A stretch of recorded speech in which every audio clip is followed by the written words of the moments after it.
নির্বাহী আদেশে কোনো রাজনৈতিক দল নিষিদ্ধ চায় না বিএনপি। নির্বাচন বানচাল করতেই পিআর পদ্ধতি নিয়ে কর্মসূচির অভিযোগ। যে বিষয়টি আলোচনার টেবিলে নিষ্পত্তি হওয়ার অপেক্ষায় আছে সেই বিষয়ে আবার আন্দোলনের নিয়ে রাজপথে নামা আমার মনে হয় যেটা সঠিক পদ্ধতি নয়। যে বাংলাদেশে নিম্নকক্ষে এবং উচ্চকক্ষে কোথাও পিআর পদ্ধতি আমরা চাই না।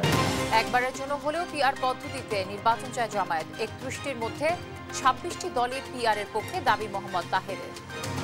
পিআর সিস্টেম যদি হয় সেখানে এককভাবে কোনো ক্যান্ডিডেট থাকবে না কোনো এলাকায়, এবং সে একাই কেন্দ্র দখল করে ইন্টারেস্ট হারিয়ে ফেলবে, টাকা দিয়ে কেন্দ্র হারিয়ে ফেলবে। এই জন্য আমরা কমপক্ষে একটিবার পরীক্ষামূলকভাবে পিআর সিস্টেম নির্বাচন চাই, অ্যাটিটিউড চেঞ্জ করার জন্য।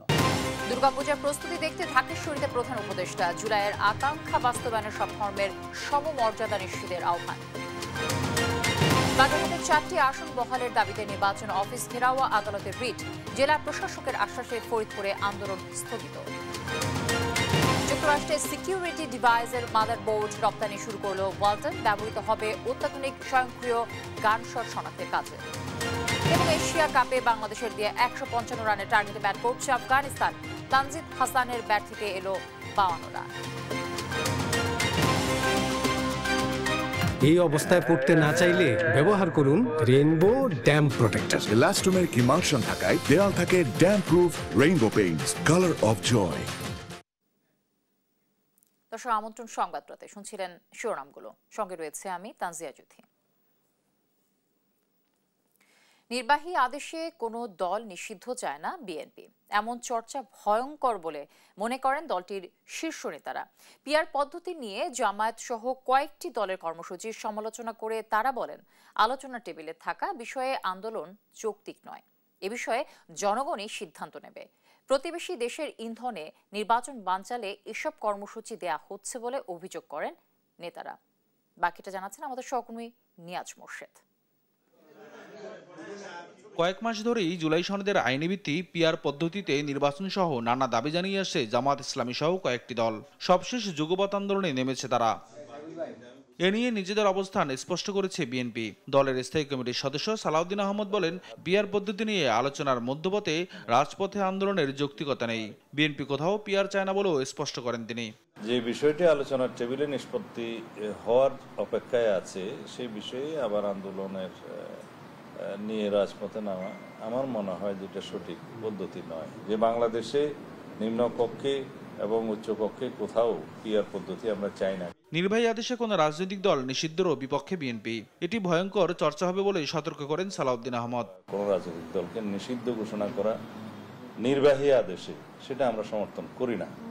আমরা আমাদের বক্তব্য দিয়েছি অনেক আগে যে বিচারিক প্রক্রিয়ার মধ্য দিয়ে কোনো রাজনৈতিক দলকে রাজনৈতিক দল হিসাবে নিষিদ্ধ করার যে বিষয়টি সেটা নির্ধারিত হোক। নির্বাহী আদেশের মধ্য দিয়ে যদি আমরা রাজনৈতিক দলের নিষিদ্ধ চাই তাহলে সেটা হবে একটা ভয়ঙ্কর চর্চা। আর বিএনপির স্থায়ী কমিটির আরেক সদস্য হাফিজউদ্দিন আহমদ বলেন, নির্বাচন ভণ্ডুল করতে পরাজিত শক্তির সঙ্গে আতাত করে নানা কর্মসূচি দিচ্ছে জামাত সহ কয়েকটি দল। এতে প্রতিবেশী দেশের ইন্ধন থাকতে পারে বলেও মনে করছেন তিনি। যারা এখন পিআর এর পক্ষে ওকালতি করছে তারা উপলব্ধি করতে পেরেছে যে জনগণ তাদেরকে ভোট দিবে না, অতীতেও দেয়নি, ভবিষ্যতে দিবে না।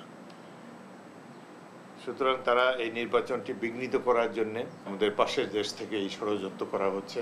পিআর পদ্ধতিতে নির্বাচনের বিষয়টি রাজনৈতিকভাবে মোকাবেলার কথাও জানান বিএনপির এই নীতি নির্ধারকরা। পরবর্তী নির্বাচনে নিয়াজ মোর্শেদ, দেশ টিভি, ঢাকা। কমপক্ষে একবারের জন্য হলেও জামায়াত পিআর পদ্ধতিতে নির্বাচন চায় বলে মন্তব্য করেছেন দলটির নায়েবে আমির সৈয়দ আব্দুল্লাহ মোহাম্মদ তাহের।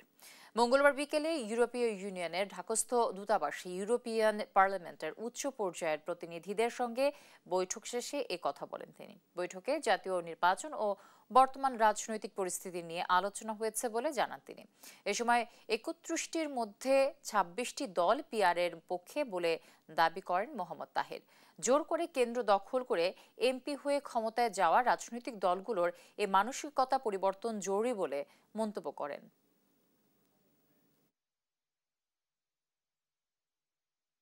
পলিটিক্যাল পার্টিগুলোর যে কালচার, যে মেন্টালিটি, যে অ্যাটিটিউড, যে কৌশল অথবা অপকৌশল যে জোর করে কেন্দ্র দখল করে এমপি হয়ে ক্ষমতায় যাওয়া, এই মাইন্ডসেটটাকে পরিবর্তন করা অত্যন্ত জরুরি। আমরা কমপক্ষে একটিবার পরীক্ষামূলকভাবে পিআর সিস্টেম নির্বাচন চাই অ্যাটিটিউড চেঞ্জ করার জন্য। যদি এটা ভালো না হয় নেক্সট টাইম আমরা আবার চেঞ্জ করব।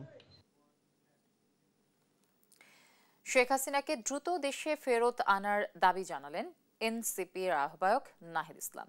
আগামীকাল আনুষ্ঠানিক সাক্ষ্য দেবেন তিনি। মঙ্গলবার আমার দেশ সম্পাদক মাহমুদুর রহমানের সাক্ষ্য ও জেরা শেষ হবে। সাক্ষী তিনি বলেন গেল 17 বছরে সব পদোন্নতি হয়েছে দলীয় আনুগত্যে যোগ্যতা অনুসারে নয়। পুলিশের ডিআইজি থেকে উপরের পদে নিজের পছন্দ মতো পদোন্নতি দিতেন শেখ হাসিনা। পলাতক ফ্যাসিস্ট ও তাদের দোসরদের অপরাধ বিবেচনায় সর্বোচ্চ শাস্তিও দাবি করেন মাহমুদুর রহমান। সাবরিনা মজুমদারের রিপোর্ট। মঙ্গলবার দুপুরে শেখ হাসিনার বিরুদ্ধে সাক্ষ্য দিতে আসেন জুলাই আগস্টের গণহত্যা মামলার সবশেষ সাক্ষী, গণ অভ্যুত্থানের অন্যতম নায়ক নাহিদ ইসলাম। তবে আরেক তারকা সাক্ষী মাহমুদুর রহমানের জেরা শেষ না হয় তার সাক্ষ্য নেওয়া যায়নি। বিচারে শেখ হাসিনা দণ্ডিত হলে তাকে ফেরানোর জোর দাবি জানান নাহিদ। সরকারের একটি কূটনৈতিক এবং রাজনৈতিকভাবেই সরকার এবং আন্তর্জাতিক জনমত তৈরি করে সরকারকে এই দিকে এগোতে হবে এবং এই মামলার যদি রায় হয়ে যায় তারপরে আসলে আর কোনো অপশন থাকবে না, তাকে ফিরিয়ে এনে শাস্তি প্রদান করাই। তার দাবি পরবর্তী নির্বাচিত সরকার যেন এই বিচার প্রক্রিয়া চালু রাখে। ফ্যাসিস্ট আমলের অপকর্মে বিচার যেসব আদালতে চলছে সবগুলোর নিষ্পত্তিও চান নাহিদ। নির্বাচনের পরেও যাতে এই বিচার প্রক্রিয়া কোনোভাবেই বাধাগ্রস্ত না হয় সেটার জন্য এই ট্রাইব্যুনাল এবং অন্যান্য যেই বিচার প্রক্রিয়া রয়েছে সাধারণ কোর্টে সেটা যাতে অব্যাহত থাকে। এদিন শেখ হাসিনা সহ 3 জনের বিরুদ্ধে দ্বিতীয় দিনের সাক্ষ্য দিতে ট্রাইব্যুনালে আসেন আমার দেশ পত্রিকার সম্পাদক মাহমুদুর রহমান।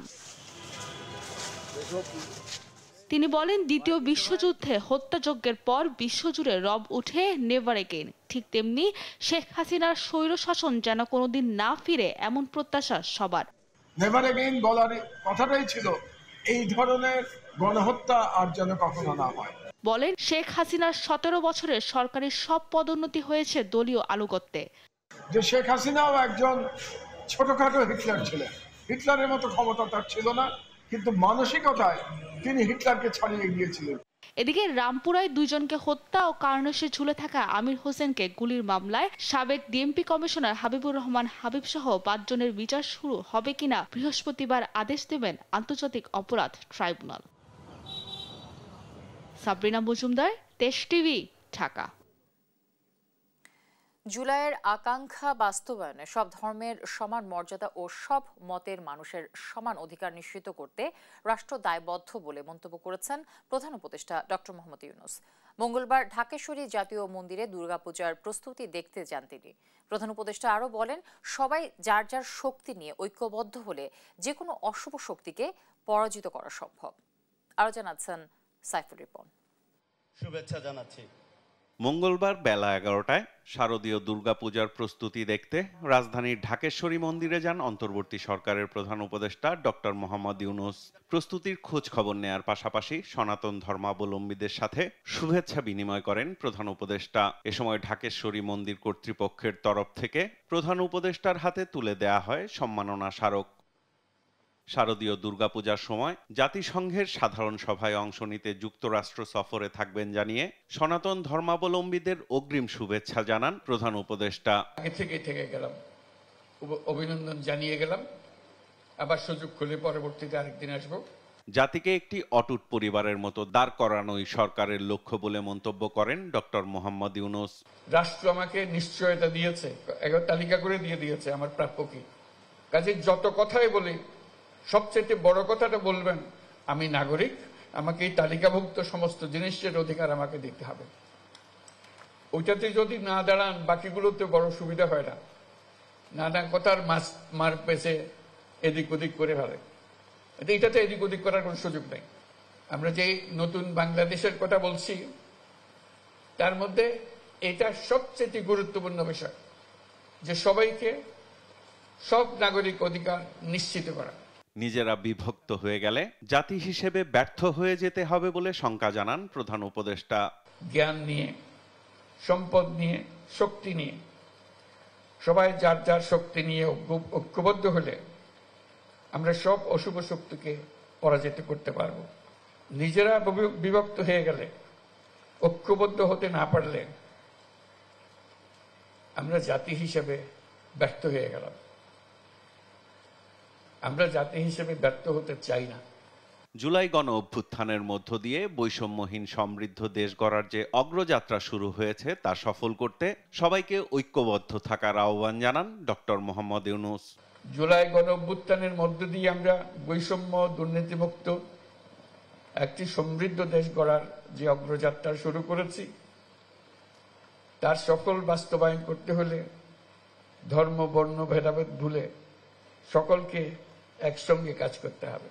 সাইফুল রিপন, দেশ টিভি, ঢাকা।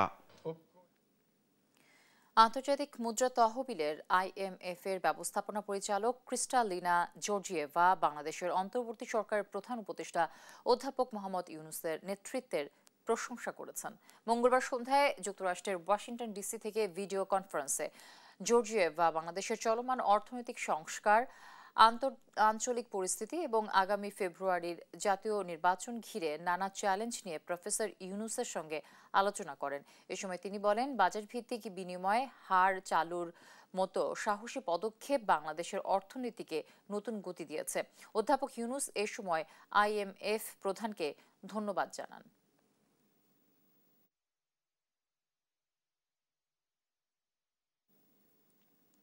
বাগেরহাটে সংসদীয় 4টি আসন বহালের দাবিতে জেলা নির্বাচন অফিস ঘেরাও করেছে সর্বদলীয় সম্মিলিত কমিটি। দাবি আদায় না হওয়া পর্যন্ত আন্দোলন চালিয়ে যাওয়ার ঘোষণা দেন তারা। আসন ফিরে পেতে উচ্চ আদালতে রিটও করা হয়েছে। এদিকে প্রশাসনের আশ্বাসে ফরিদপুরের ভাঙ্গায় আসন পুনর্বিন্যাসের প্রতিবাদে আন্দোলন শনিবার পর্যন্ত স্থগিত করেছেন স্থানীয়রা। সহকর্মীদের পাঠানোর রিপোর্ট জানাচ্ছেন শামীম হোসেন। মঙ্গলবার সকাল 9:30টার দিকে বিভিন্ন স্থান থেকে মিছিল নিয়ে সর্বদলীয় সম্মিলিত কমিটির নেতাকর্মীরা বাগেরহাট জেলা নির্বাচন কর্মকর্তার কার্যালয়ের সামনে জড়ো হতে থাকেন। ঘিরে রাখেন নির্বাচন অফিসের প্রধান গেট। এ সময় কর্মকর্তা কর্মচারীদের কার্যালয়ে প্রবেশ করতে দেখা যায়নি। জেলার 4টি আসন বহাল রাখার দাবিতে বাগেরহাটবাসীর পক্ষ থেকে সুপ্রিম কোর্টে 2টি রিট পিটিশন দাখিল করা হয়েছে। সর্বদলীয় সম্মিলিত কমিটির নেতাকর্মীরা জানান, হিন্দু ধর্মাবলম্বীদের দুর্গোৎসবের কারণে হরতালের কর্মসূচি স্থগিত করা হয়েছে। তবে দাবি আদায় না হওয়া পর্যন্ত আইনি লড়াইয়ের পাশাপাশি রাজপথে আন্দোলন চলবে তাদের। যদি কোনো কারণে আমাদের শুনানি আমাদের পক্ষে না আসে, আমরা আমাদের দাবি আদায়ের জন্য আমরা রাস্তায় নেমেছি। গত সেই 30শে জুলাই সংবাদ শোনার সাথে সাথে আমরা আমাদের এই হরতাল অবরোধ কর্মসূচি শুরু করেছিলাম। ইনশাল্লাহ আমি মনে করি যে আমরা এই আইনি প্রক্রিয়ায় আমাদের সমাধান হবে। যদি না হয় আমরা আরও কঠিন কর্মসূচিতে যাব। এখনও সরকার থেকে এমন কোনো বা সিইসি থেকে এমন কোনো আশ্বাস আমরা পাইনি, যার কারণে আমরা আইনি প্রক্রিয়া যেতে বাধ্য হয়েছি।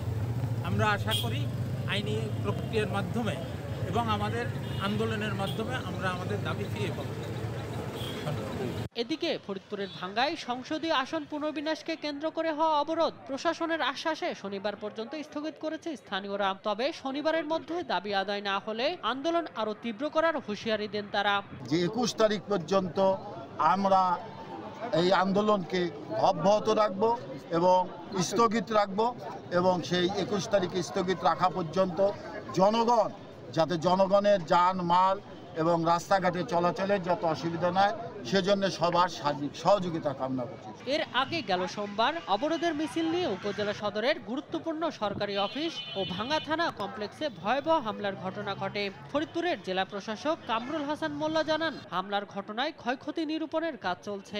বিশেষ করে এই প্রক্রিয়াটি এখন হচ্ছে হাইকোর্টে একটি রিট আছে, মহামান্য হাইকোর্টে, সেই রিটের নিষ্পত্তি হবে এবং 21 তারিখে হিয়ারিং আছে। আর পাশাপাশি আমরা বলতে চাই যে এই ভাঙ্গাটা হচ্ছে একটি গুরুত্বপূর্ণ জায়গা। 21টি জেলা এটার সাথে কানেক্টিভিটি আছে, তো মহাসড়ককে আমরা নিরবিচ্ছিন্নভাবে যান চলাচলের উপযোগী রাখবো। দ্রুত সংসদীয় আসন পুনর্বিন্যাস করে সমস্যার যথাযথ সমাধান টানবে প্রশাসন, এমনটাই প্রত্যাশা সবার। শামীম হোসেন, নিউজ ডেস্ক, দেশ টিভি। প্রচার প্রচারণায় ব্যস্ত সময় পার করছেন রাজশাহী বিশ্ববিদ্যালয় কেন্দ্রীয় ছাত্র সংসদ রাকসু নির্বাচনের প্রার্থীরা। ভোটারদের কাছে লিফলেট বিতরণ সহ নানা প্রতিশ্রুতি দিচ্ছেন তারা। প্রার্থীরা জানান ভোটারদের ব্যাপক সাড়া পাওয়া যাচ্ছে। এদিকে নির্বাচন কমিশন জানায় আচরণবিধি লঙ্ঘন করলে কঠোর ব্যবস্থা নেওয়া হবে। কেন্দ্রীয় ছাত্র সংসদ ও সিনেটে ৩০৬ জন প্রতিদ্বন্দ্বিতা করছেন। এর মধ্যে কেন্দ্রীয় সংসদে ২৪৮ জন এবং সিনেটে ৫৮ জন প্রার্থী রয়েছে।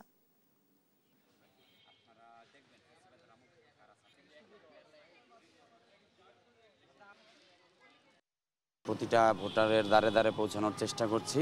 আমরা গতকালকেও আচরণবিধির মধ্যে 10টার মধ্যে আমরা প্রচারণা শেষ করেছি এবং আজকে সকালে প্রচারণা শুরু করেছি। আমরা ব্যালট নাম্বার পাওয়ার পর আমাদের প্যানেলের যারা আছে তারা নিজের পকেট থেকে হাত খরচের টাকা থেকে ৫০০,০০০ যে যত টাকা পেরেছে দিয়ে আমরা সেই টাকাটা জড়ো করে নিয়ে প্রেসে গেছি। প্রেসে যে আমাদের লিফলেটের কাজগুলো করেছি। রাকসুকে কেন্দ্র করে কেউ কোনো রকম কোনো যদি অস্থিতিশীল পরিস্থিতি সৃষ্টি করে, ভ্রাম্যমাণ ম্যাজিস্ট্রেট থাকবেন ফৌজদারি কার্যবিধির আন্ডারে, সেই ম্যাজিস্ট্রেট যে কোনো সময় যে কাউকে দণ্ড দিতে পারে।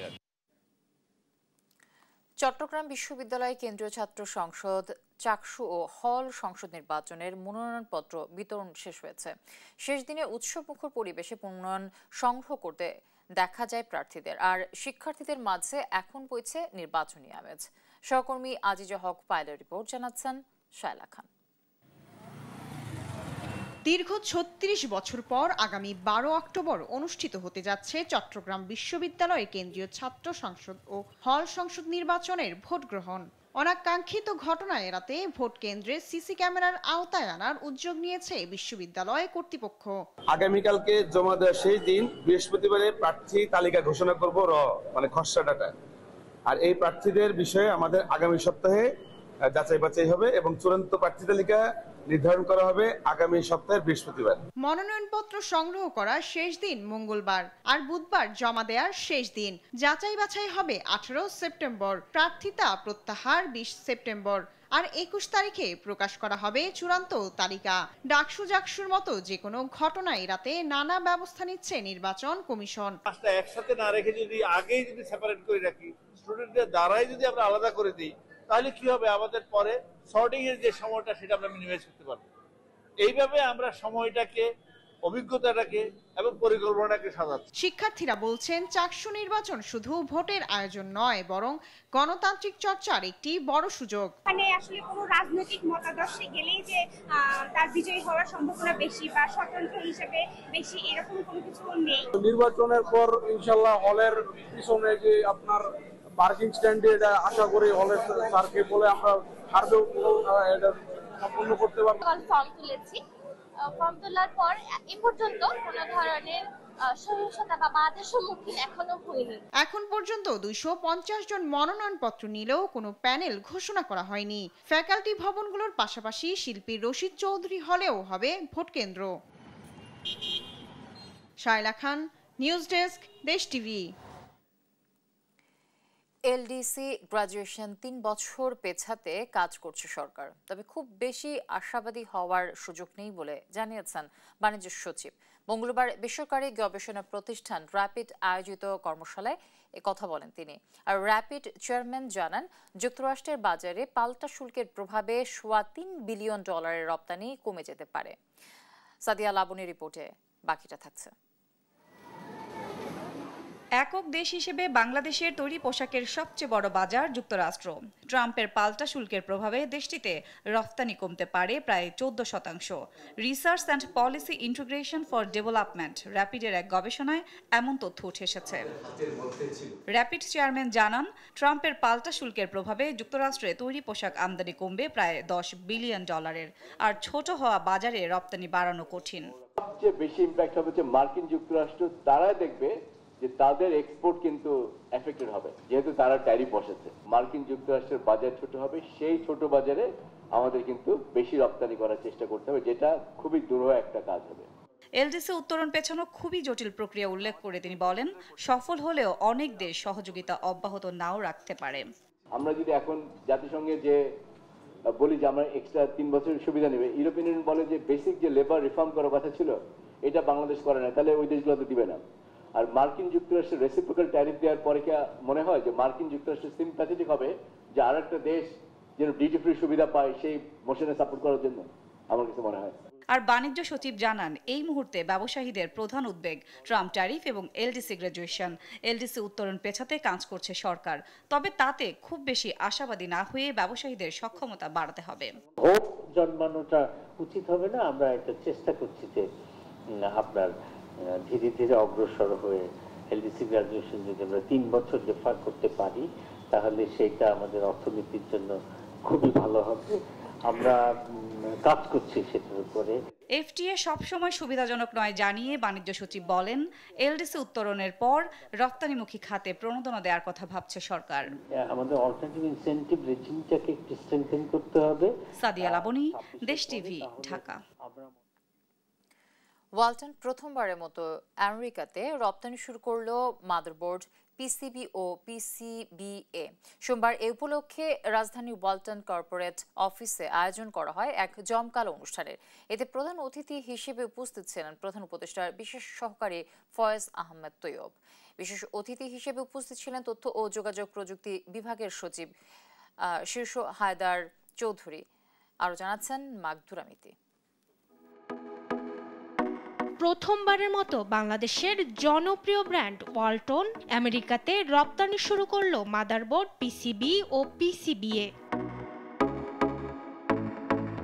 ওয়ালটনের এই মাদারবোর্ড ব্যবহার হবে আমেরিকায় তৈরি অত্যাধুনিক সক্রিয় গানশট শনাক্তকরণ ও জরুরি উদ্ধার কাজ পরিচালনা সিস্টেমের সিকিউরিটি ডিভাইসে।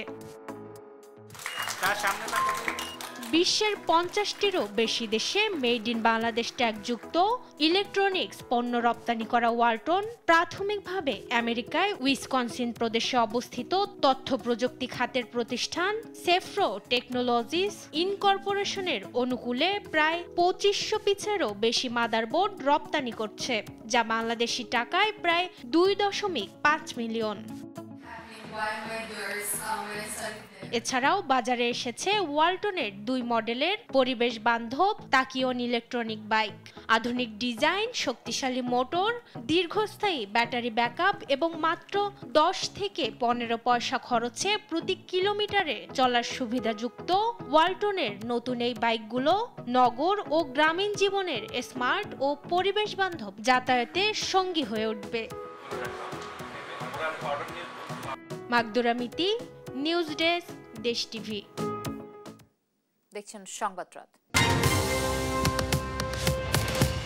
এখনো ভারতীয় আধিপত্যবাদ ও ফ্যাসিবাদের পতন হয়নি বলে মন্তব্য করেছেন গণ অধিকার পরিষদের সাধারণ সম্পাদক রাশেদ খান। বিকেলে রাজধানীর শাহবাগে জুলাই মঞ্চ আয়োজিত সমাবেশে এই মন্তব্য করেন তিনি।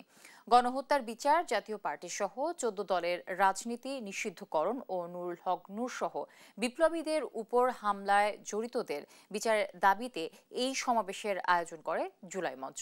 সমাবেশে বক্তব্য রাখেন জুলাই গণ অভ্যুত্থানের আহত নিহতদের পরিবারের সদস্য ও জুলাই মঞ্চ সহ সমমনা রাজনৈতিক সংগঠনের নেতারা। বিস্তারিত জুনায়েদ আল হাবিবের রিপোর্টে। ছাত্র জনতার রক্তের বিনিময়ে স্বৈরাচারের পতন হলেও বিভিন্ন জায়গায় ঘাপটি মেরে আছে তার দোসররা। তাই তো এখনও রাজপথে রক্তাক্ত হতে হয় নুরুল হক নূরদের মতো বিপ্লবীদের। আর স্বজন হত্যার বিচার চেয়ে পদে পদে বাধার সম্মুখীন হতে হয় প্রিয়জন হারানো মানুষগুলোকে। মঙ্গলবার রাজধানীর শাহবাগে জুলাই মঞ্চ আয়োজিত সমাবেশে এমন ক্ষোভের কথাই জানালেন স্বজনহারা মানুষগুলো। হাসিনার গণহত্যার সবচেয়ে নিষ্ঠুরতম ঘটনাটি ঘটেছিল আশুলিয়ায়, যেখানে ছাত্র জনতাকে হত্যার পর লাশ পুড়িয়ে দিয়েছিল স্বৈরাচারের দোসর কিছু পুলিশ সদস্য। সেই হত্যাকাণ্ডের শিকার শহীদ আবুল হোসেনের স্ত্রী এখনো পাননি প্রিয়জনের লাশটি। হত্যাকাণ্ডের 1 বছর পেরিয়ে গেলেও বিচারের কোনো দৃশ্যমান অগ্রগতি না দেখে ক্ষোভের যেন অন্ত নেই সন্তানহারা শহীদ সাজ্জাদের মায়ের। আর মানুষের দুয়ারে দুয়ারে ঘুরতেছি যে আমার স্বামীর লাশটা যেন আমাদের দিয়ে দেওয়া হয়।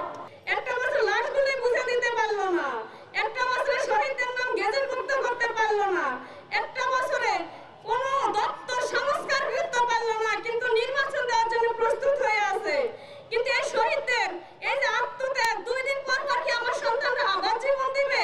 এদিকে জুলাই আকাঙ্ক্ষাকে উপেক্ষা করে সংস্কার আর বিচারকে পেছনে ঠেলে অন্তর্বর্তী সরকার যেভাবে নির্বাচনের পথে হাঁটছেন তার কড়া সমালোচনা করেন বক্তারা। বলেন, সরকার আওয়ামী লীগকে পুনর্বাসনের সংস্কার ছাড়া কিছুই দিতে পারেনি দেশকে। শুধুমাত্র নুরুল হক নূর আক্রান্ত হয়নি, আমি মনে করি যেভাবে নুরুল হক নূরকে রক্তাক্ত করা হয়েছে পুরো বাংলাদেশ আক্রান্ত হয়েছে। ছাত্রলীগ যাকে নিষিদ্ধ করেছে, আমরা দেখছি দিনে দুপুরে তারা বারবার মিছিল করছে, কিন্তু এই অন্তর্বর্তীকালীন সরকারের প্রশাসন তাদের উপরে কোনো ধরনের কার্যকরী ভূমিকা নিতে পারছে না। হাজারো মানুষের রক্তের বিনিময়ে অর্জিত নতুন বাংলাদেশ যাতে আবারও পথ না হারায় সে বিষয়ে সবাইকে সতর্ক থাকার আহ্বান জানান বক্তারা।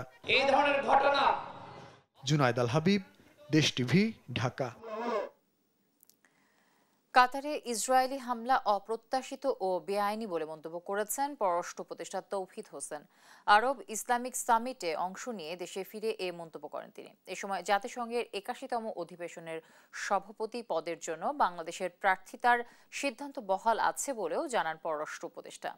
মুক্তা মাহমুদের প্রতিবেদন। সম্প্রতি কাতারের ওপর ইসরায়েলি হামলার বিষয়ে আলোচনার জন্য দেশটির রাজধানী দোহায় আরব ইসলামিক শীর্ষ সম্মেলন অনুষ্ঠিত হয়। সেই সম্মেলনে যোগ দেন পররাষ্ট্র উপদেষ্টা তৌহিদ হোসেন। সামিটে অংশ নেওয়া শেষে মঙ্গলবার রাতে দেশে ফেরেন পররাষ্ট্র উপদেষ্টা। এদিন বিকেলে পররাষ্ট্র মন্ত্রণালয়ে সাংবাদিকদের সঙ্গে কথা বলেন তিনি। বলেন, সামিটের মূল উদ্দেশ্যই ছিল ইসরায়েলি হামলার বিরুদ্ধে অবস্থান নেয়া। সম্মেলনের দ্বিতীয় দিনে মন্ত্রী পর্যায়ের বৈঠকে ইসরায়েলি হামলার তীব্র নিন্দা জানানো হয় বলেও জানান তিনি। হামাস এবং ইসরায়েলের মধ্যে একটা আন্ডারস্ট্যান্ডিংয়ে যাওয়ার চেষ্টা হচ্ছিল যুদ্ধ বন্ধ করার জন্য, শেষ করার জন্য কিছু শর্তাবলীর অধীনে। আলোচনা করতে যায় যারা আলোচকদেরকে মেরে ফেলার চেষ্টা করা, এটা একটা বড়ই অদ্ভুত বিষয়। আসল জিনিসটা হচ্ছে যে ইসরায়েলি এই আক্রমণের নিন্দা করা এবং কাতারের প্রতি সমর্থন সহমর্মিতা প্রকাশ করা। পরে পররাষ্ট্র উপদেষ্টা কথা বলেন জাতিসংঘের 81তম অধিবেশনে সভাপতি পদে বাংলাদেশের প্রার্থিতা নিয়েও। আমরা অনেক আগে এটার ক্যান্ডিডেট দিয়েছি এবং আমাদের প্রতিযোগিতা ছিল আসলে আমাদের মধ্যে এবং সাইপ্রাসের মধ্যে। অনেক পরে ফিলিস্তিন এটাতে যোগ দিয়েছে এবং আমাদের সাথে কোনো যোগাযোগও করেনি এ ব্যাপারে, যেটা নর্মালি করা স্বাভাবিক ছিল। ফিলিস্তিন এই নির্বাচনে অনেক পরে অংশ নিলেও প্রতিদ্বন্দ্বিতায় কেউ কারো মুখোমুখি নয় বলেও মন্তব্য করেন তৌহিদ হোসেন। ঠিক আছে, থ্যাংক ইউ। মুক্তা মাহমুদ, দেশ টিভি, ঢাকা। ৩৬ কোটি টাকার অবৈধ সম্পদ অর্জন এবং ১৭৭ কোটি টাকার সন্দেহজনক লেনদেনের অভিযোগে রাজুকের সাবেক চেয়ারম্যান অবসরপ্রাপ্ত মেজর জেনারেল সিদ্দিকুর রহমানের বিরুদ্ধে মামলা করেছে দুদক। আর বিল বোর্ড স্থাপনে ২৫ কোটি টাকার রাজস্ব ফাঁকি প্রমাণ পাওয়ায় ডিএসসিসির সাবেক প্রধান নির্বাহী কর্মকর্তা খান মোহাম্মদ বেলাল সহ ৬ জনের বিরুদ্ধে মামলা করেছে সংস্থাটি। ফজলা আদিত্যের রিপোর্ট। ক্ষমতার অপব্যবহার, অসৎ আচরণ আর মানি লন্ডারিং, এই ৩ অভিযোগেই জড়ালো রাজুকের সাবেক চেয়ারম্যান অবসরপ্রাপ্ত মেজর জেনারেল সিদ্দিকুর রহমান সরকারের নাম। দুদক বলছে, দায়িত্ব থাকাকালে জ্ঞাত আয় বহির্ভূত ৩৬ কোটি টাকার সম্পদ অর্জন করেছেন তিনি। পাশাপাশি ৫৭টি ব্যাংক হিসেবে ১৭৭ কোটি টাকারও বেশি সন্দেহজনক লেনদেনের প্রমাণ পাওয়ায় তার বিরুদ্ধে মানি লন্ডারিং আইনে মামলা করেছে সংস্থাটি। ৩৬ কোটি টাকার বেশি সম্পদ অর্জন, ভোগ দখলে রাখা এবং নিজ এবং ব্যবসায়ী প্রতিষ্ঠানের মোট ৫৭টি ব্যাংক হিসাবের মাধ্যমে ১৭৭ কোটি টাকার বেশি সন্দেহজনক লেনদেনের অপরাধ প্রাথমিক অনুসন্ধানে প্রমাণিত হয়। দুর্নীতি দমন কমিশন তার বিরুদ্ধে একটি মামলার অনুমোদন দিয়েছেন। এদিন ডিজিটাল উন্নয়নের নামে ঢাকা সিটি কর্পোরেশনের বিলবোর্ড স্থাপনে ২৫ কোটি টাকা রাজস্ব ফাঁকির ঘটনায় ডিএসসিসির সাবেক প্রধান নির্বাহী কর্মকর্তা খান মোহাম্মদ বেলাল সহ ৬ জনের সম্পৃক্ততা মিলেছে। তাদের বিরুদ্ধে মামলা করেছে দুদক। ঢাকা দক্ষিণ সিটি কর্পোরেশনের ডিজিটাল আধুনিকায়নের নামে এলইডি বিল বোর্ড স্থাপনায় অনিয়ম দুর্নীতির মাধ্যমে সরকারের মোট ২৫ কোটি ১৩ লাখ টাকার বেশি রাজস্ব ফাঁকি ও আত্মসাতের অপরাধে ৬ জনের নামে আরেকটি মামলার অনুমোদন দিয়েছেন কমিশন। এছাড়া নর্দার্ন ইউনিভার্সিটির ১৯ কোটি টাকা আত্মসাতের ঘটনায় দুদকের মামলার আসামি হয়েছেন ট্রাস্টি বোর্ডের চেয়ারম্যান আবু ইউসুফ মোহাম্মদ আবদুল্লাহ সহ ৭ জন। ফজলে আদিত্য, দেশ টিভি, ঢাকা। চট্টগ্রামে দুর্নীতি দমন কমিশনের অভিযানে ঘুষের টাকা সহ হাতে নাতে গ্রেফতার হয়েছেন কাস্টমস হাউসের সহকারী রাজস্ব কর্মকর্তা রাজীব রায় এবং তার সহযোগী মাইনুদ্দিন। মঙ্গলবার দুর্নীতি দমন কমিশনের অনুমোদন ক্রমে দুদকের চট্টগ্রাম 1 জেলা কার্যালয়ের উদ্যোগে এ অভিযান পরিচালিত হয়। জাপান থেকে আমদানি করা পণ্যের ছাড় করতে প্রয়োজনীয় কাগজপত্র জমা দিলে রাজীব রায় ও মোহাম্মদ সারওয়ার উদ্দিন অতিরিক্ত 30,000 টাকা ঘুষ দাবি করেন এবং টাকা না দিলে নিলামে বিক্রির হুমকিও দেন। হোমল্যান্ড প্লাস্টিক সু ইন্ডাস্ট্রিজের মালিক আমির হোসেনের এমন অভিযোগের প্রেক্ষিতে এই অভিযান পরিচালিত হয়।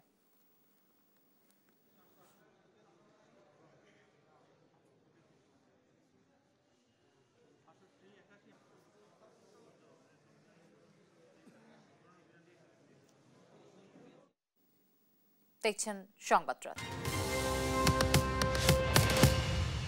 গেল ৪৫ বছরে ঢাকার তাপমাত্রা বেড়েছে 1.4 ডিগ্রি সেলসিয়াস। জাতীয় গড়ের চেয়ে ঢাকার তাপমাত্রা প্রায় 65% বেশি। এর ফলে ডায়রিয়া, কাশি, শ্বাসকষ্ট, প্রচণ্ড অবসাদ সহ নানা রোগে ভুগছে সাধারণ মানুষ। বিশ্ব ব্যাংকের গবেষণায় উঠে এসেছে এমন তথ্য। প্রধান উপদেষ্টার বিশেষ সহকারী অধ্যাপক ডাক্তার সায়েদুর রহমান বলেন, এভাবে চলতে থাকলে ঢাকা শহরে মারাত্মক স্বাস্থ্য ঝুঁকি তৈরি হতে পারে। হাসান আল মাহমুদের রিপোর্ট।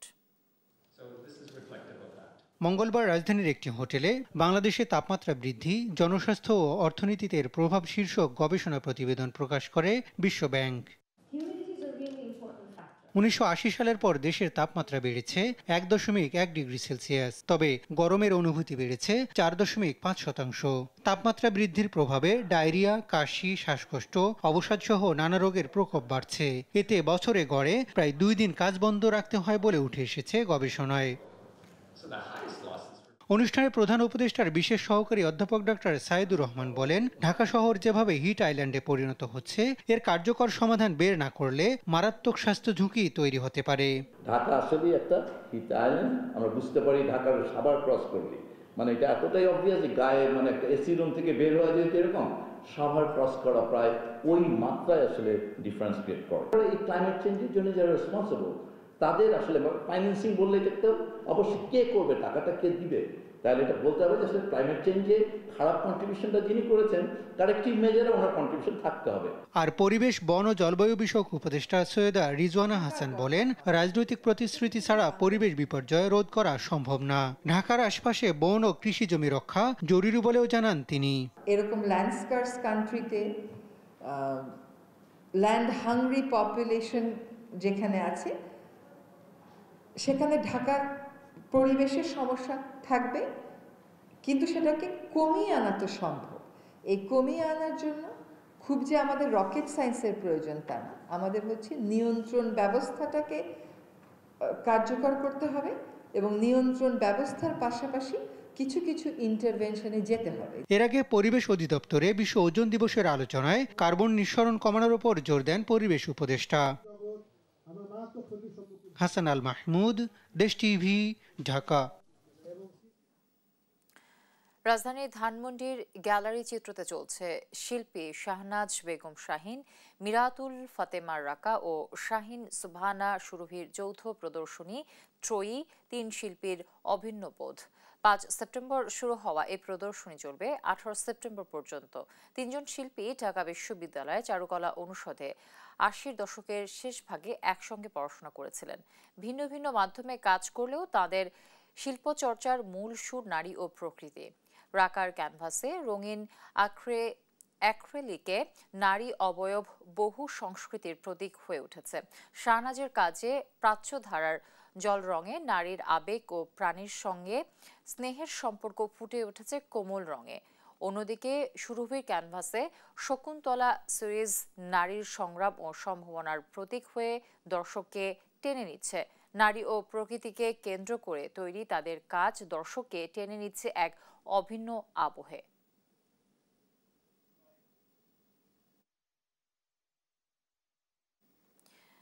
অর্গানিক নিউট্রিশন লিমিটেডের নতুন পণ্য কারকুমা ভেজ স্প্রেড আনুষ্ঠানিকভাবে উদ্বোধন করা হয়। মঙ্গলবার বিকেলে রাজধানীর একটি হোটেলে অর্গানিক নিউট্রিশন লিমিটেডের দুই পরিচালক ইফতেখার রশিদ ও এনায়েত রশিদ এ অনুষ্ঠান উদ্বোধন করেন। শাকসবজি, ফল, হ্যাজলনাট ও কোকোয়া বিনস এর সমন্বয়ে তৈরি কারকুমা ভেজ স্প্রেড যা পুষ্টির চাহিদা মেটানোর পাশাপাশি সুস্বাদু ও স্বাস্থ্যকর। ভবিষ্যতে এ পণ্য আন্তর্জাতিক বাজারেরও রপ্তানির পরিকল্পনা রয়েছে বলে জানান পরিচালকরা।